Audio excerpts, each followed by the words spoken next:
ہم مدینے میں تنہا نکل جائیں گے۔ بسم اللہ الرحمن الرحیم۔ شروع کرتا ہوں اللہ کے نام سے جو بڑا مہربان نہایت رحم کرنے والا ہے۔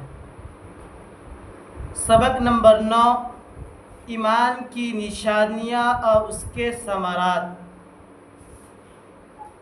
مسلمان کسے کہتے ہیں؟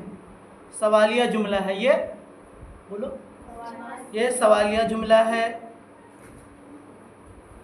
مسلم وہ ہوتا ہے جو اللہ، اس کے رسولوں، اس کی کتابوں، اس کے فرشتوں، یوم الآخر اور اچھے و برے تقدیر یعنی مقدر پر ایمان رکھتا ہے۔ یعنی مسلمان وہ ہے جو اللہ اور اس کے رسول اور اس کے کتابوں اور اچھے اور برے تقدیر پر ایمان رکھتا ہے۔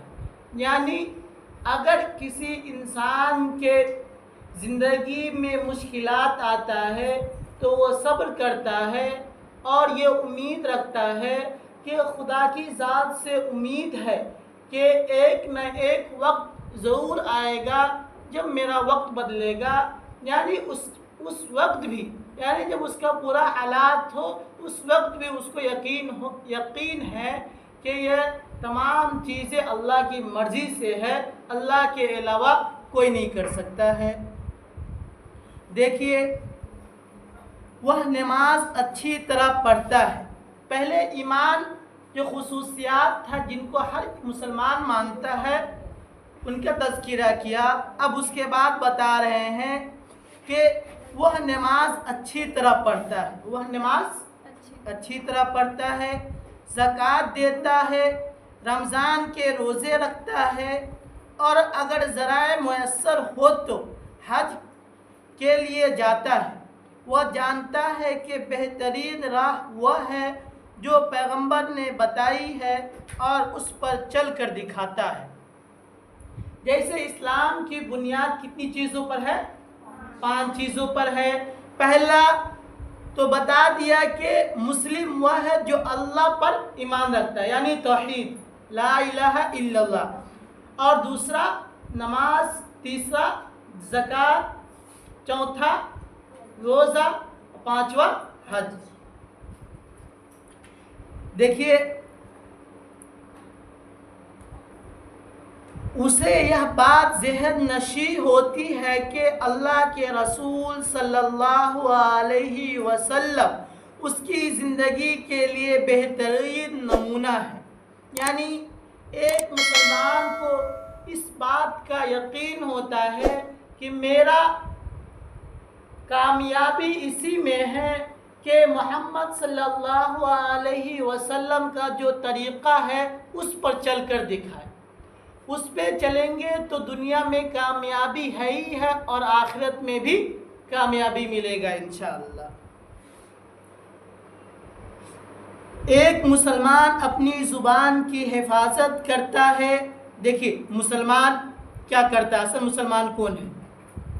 ایک مسلمان اپنی زبان کی حفاظت کرتا ہے، وہ ہمیشہ سچ بولتا ہے، چاہے اس کے لیے بڑی جرأت درکار ہو، چاہے اس کے لیے بڑی ہی مشکلات کا سامنا کرنا پڑے، پھر بھی وہ سچ بولے گا۔ وہ دوسروں کی برائی نہیں کرتا۔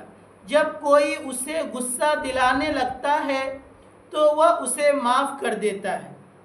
جب اسے کوئی پریشان کرتا ہے تو اس کا معاملات اللہ پہ چھوڑ کر اس کو معاف کر دیتا ہے۔ ہمارے پیغمبر محمد صلی اللہ علیہ وسلم نے اپنے عمل سے اور اپنے قول سے اور لوگوں کے عمل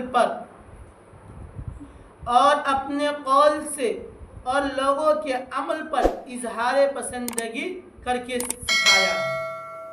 یعنی آپ صلی اللہ علیہ وسلم اپنے امت کو جو بتاتے تھے، پہلے اس پہ آپ صلی اللہ علیہ وسلم خود چل کر دکھائے کہ اس طرح زندگی گزارنا ہے، اور تم میرے کہے ہوئے پہ زندگی گزارو گے تو تم کامیاب رہو گے۔ صحابی نے آپ صلی اللہ علیہ وسلم کی زندگی کو دیکھا اور اس پہ چلا اور اس پہ عمل کیا تو اللہ تبارک و تعالیٰ نے انہیں رضی اللہ تعالیٰ عنہ کا خطاب دیا۔ دیکھیے اس کے بعد حدیث میں لفظ ایمان، پیغمبر اسلام حضرت محمد صلی اللہ علیہ وسلم کی تعلیمات ہم تک حدیث کی شکل میں پہنچی۔ ہم تک کس شکل میں پہنچی ہے؟ حدیث کی شکل میں۔ حدیث میں یہ لفظ ایمان بڑے وسیع مفہوم میں استعمال ہوا ہے، کہیں دوسرے اعمال کے ساتھ اور کہیں صرف اچھے اعمال کے لیے۔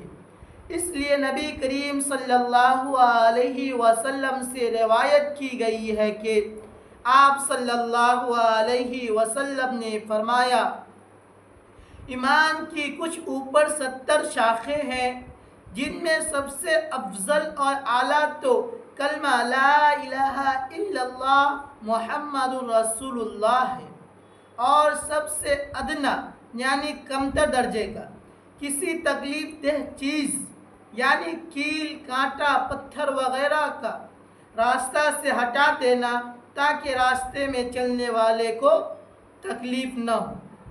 دوسری جگہوں پر ہمیں یہ حدیث ملتی ہے، تم میں سے کوئی اس وقت تک کامل مسلمان نہیں ہو سکتا جب تک کہ وہ اپنے بھائی کے لیے وہی نہ چاہے جو اپنے لیے چاہے۔ یعنی آپ صلی اللہ علیہ وسلم نے ارشاد فرمایا کہ وہ کامل مسلمان نہیں ہے جو اپنے لیے پسند کرتا ہے اور وہ اپنے بھائی کے لیے پسند نہ کرتا ہو، تو وہ شخص کامل مسلمان نہیں ہے۔